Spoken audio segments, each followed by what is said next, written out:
إن أعجبك الفيديو لا تنسى الإعجاب والاشتراك في القناة. نقلت وسائل إعلام عربية عن مصدر سعودي قوله إن اللواء علي بن عبد الله القحطاني مدير مكتب أمير منطقة الرياض السابق توفي نتيجة التعذيب الذي تعرض له. وأكد المصدر للصحيفة أن اللواء القحطاني الذي عمل بالحرس الملكي قد أخضع لجلسات تعذيب حتى وفاته بسبب الصعق الكهربائي في 12 من الشهر الجاري. وكان القحطاني قد اعتقل في 4 من تشرين الثاني نوفمبر الماضي خلال الحملات التي قامت بها السلطات السعودية وشملت عددا من الأمراء ورجال الأعمال في إطار ما قالت إنها حملة لمكافحة الفساد. استدعت وزارة الخارجية التركية القائمة بالعمل الإماراتي في أنقرة على إثر التغريدة التي أعاد نشرها وزير الخارجية الإماراتي بخصوص الأمير العثماني فخر الدين باشا واتهامه بسرقة أموال أهل المدينة المنورة ومخطوطات نبوية عام 1916. يشار إلى أن أنقرة استدعت القائمة بالأعمال الإماراتي لوجود السفير الإماراتي خارج تركيا حاليا. الآن إلى محطة جديدة في الثامنة هذه المرة مع أبرز الأحداث التي تصدرت مواقع التواصل الاجتماعي في جولة يصحبنا فيها مصطفى البقالي. مصطفى، صباح النور. صباح النور محمد. نظرة بسيطة على تويتر أو فيسبوك أو غيرها من وسائل التواصل الاجتماعي تشير بأن قرار الأمم المتحدة وتصويت الجمعية العامة الرافض لقرار ترامب بشأن القدس يحوز على أغلبية التفاعل. بالتأكيد محمد، وهو ما سنتابعه الآن. صباح الخير مشاهدينا الكرام. إذن تفاعل ضخم في منصات التواصل الاجتماعي مع اعتماد الجمعية العامة للأمم المتحدة بالأغلبية الساحقة قرارا يرفض أي تغيير في وضع القدس القانوني ويدين قرار الرئيس الأمريكي أكدته عشرات آلاف التغريدات والمنشورات والصور في تويتر وفيسبوك وإنستغرام.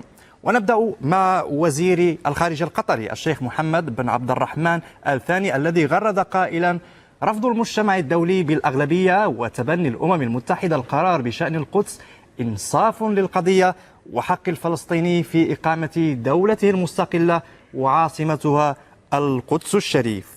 كما رحب الرئيس التركي رجب طيب أردوغان في حسابه بالتويتر بموافقة الجمعية العامة للأمم المتحدة بالأغلبية الساحقة على مشروع القرار الخاص بالقدس، وقال: نأمل من إدارة ترامب أن تتراجع عن قرارها المؤسف الذي أكدت الجمعية العامة للأمم المتحدة عدم شرعيته بشكل صريح، مضيفا في تغريدة أخرى: باسمي وباسم الشعب التركي أتوجه بجزيل الشكر لكافة من قدم دعمه لقضية فلسطين والقدس الشريف.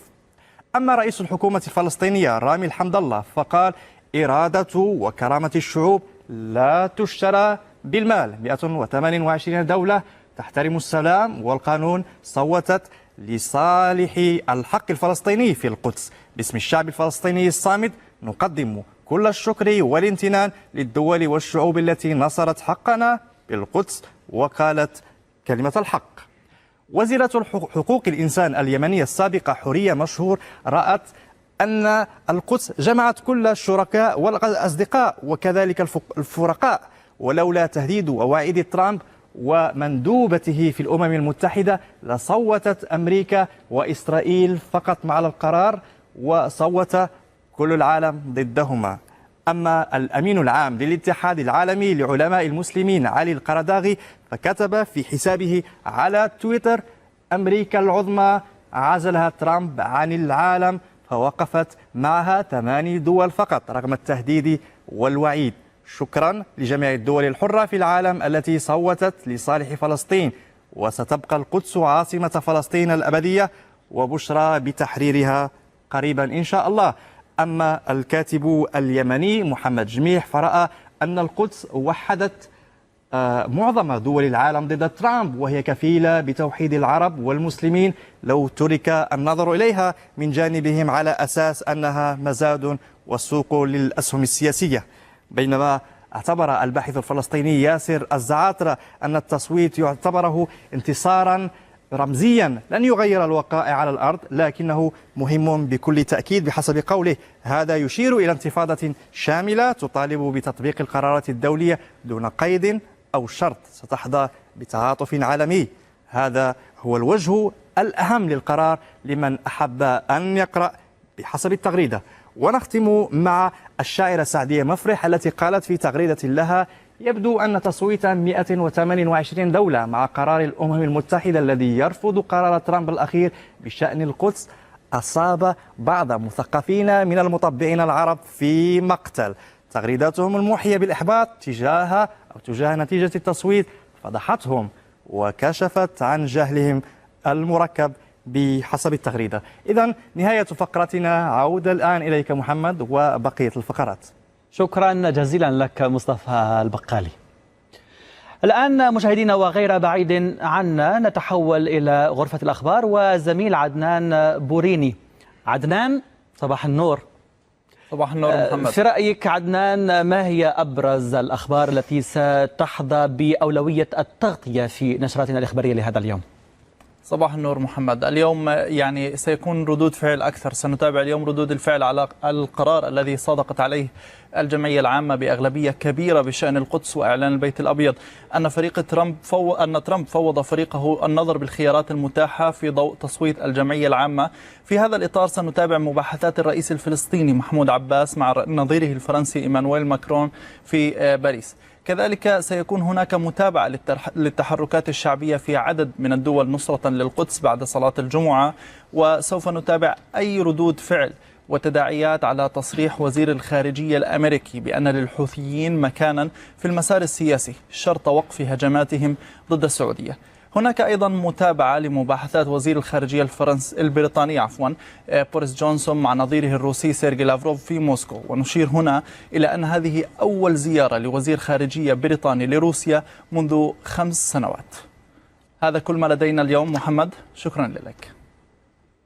شكرا جزيلا لك عدنان بوريني، ونواصل دائما معكم مشاهدينا في متابعة الأحداث المتوقعة لهذا اليوم، ونتحول إلى الأجندة ومع المراسلين المنتشرين في مختلف أرجاء العالم والذين ينقلون إلينا من عين المكان أبرز الأحداث. البداية ستكون من باريس، حيث سيستقبل الرئيس الفرنسي مانويل ماكرون نظيره الفلسطيني محمود عباس في باريس لعقد مباحثات بشأن التطورات الأخيرة عقب اعتبار الرئيس الأمريكي دونالد ترامب القدس عاصمة إسرائيل.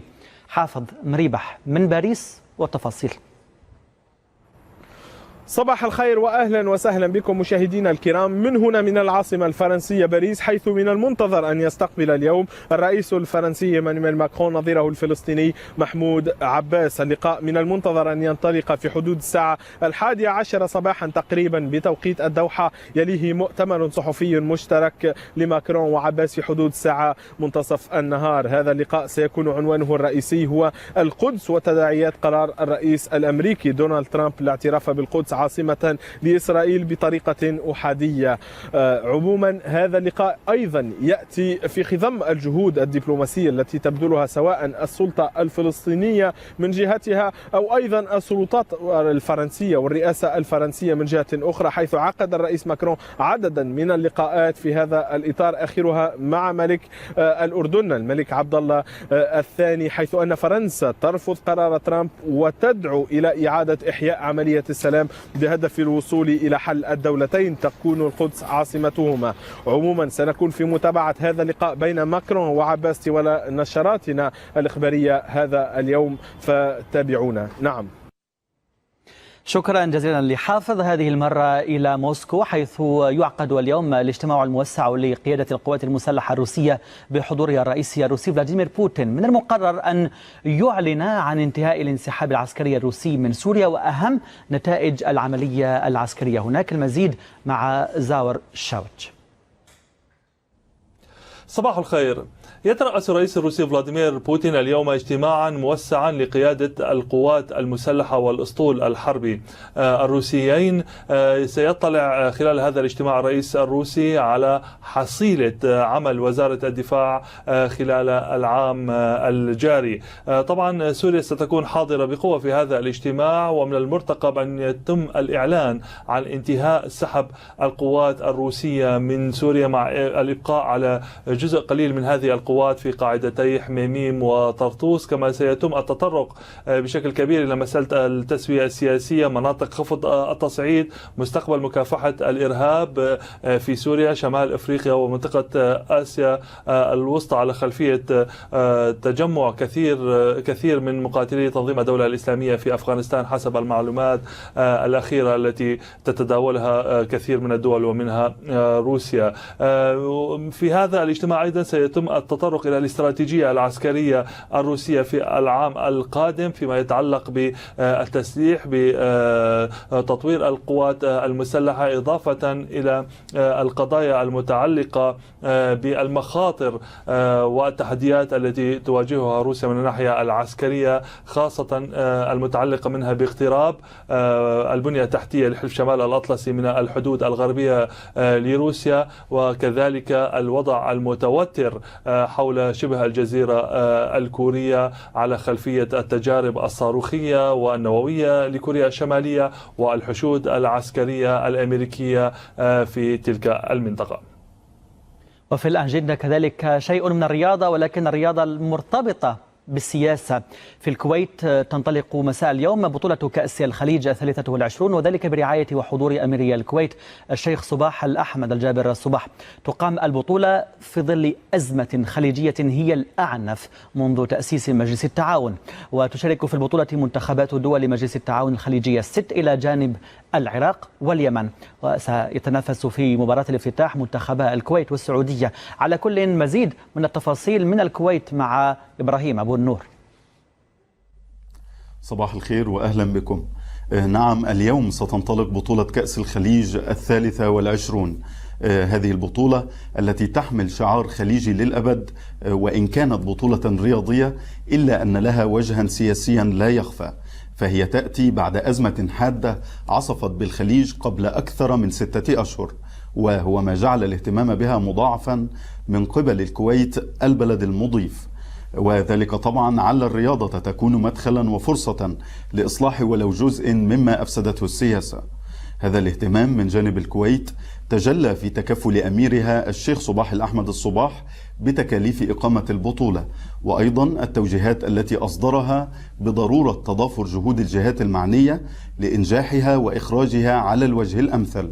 وهذا يأتي طبعا كحلقة في سلسلة متصلة من الجهود الكويتية المبذولة منذ بداية الأزمة لحلها وإزالة أسباب الخلاف القائم. غير أن هذا التفاؤل بقدرة البطولة على لم الشمل نال منه انسحاب مسؤولين في منتخبي السعودية والإمارات من مؤتمرين صحفيين كان مقررين أمس، وهذا هناك انقسام بشأنه، فمن المراقبين من قلل منه باعتباره شيئا متوقعا بالنظر إلى حدة الأزمة الحالية، ومنهم من اعتبره جرس إنذار مبكر، مبديا الخشية من أن يعقبها انسحاب ربما من المباريات. وهؤلاء بالطبع أنكروا على المنسحبين سلوكهم، مؤكدين أنه كان من المفترض أن يحضروا أو أن تحضر جميع المنتخبات بروح رياضية حقيقية ودون ضغائن.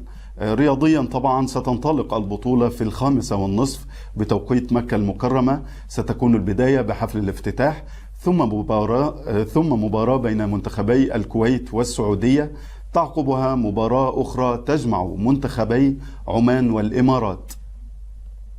كان ذلك إذا بعض من الأخبار المبرمجة. موعدكم مع أخبار متنوعة على مدار الساعة، ابقوا في متابعتنا. 8 مستمرة، وهذه الآن وقفة مع أبرز المؤشرات. إن أعجبك الفيديو لا تنسى الإعجاب والاشتراك في القناة.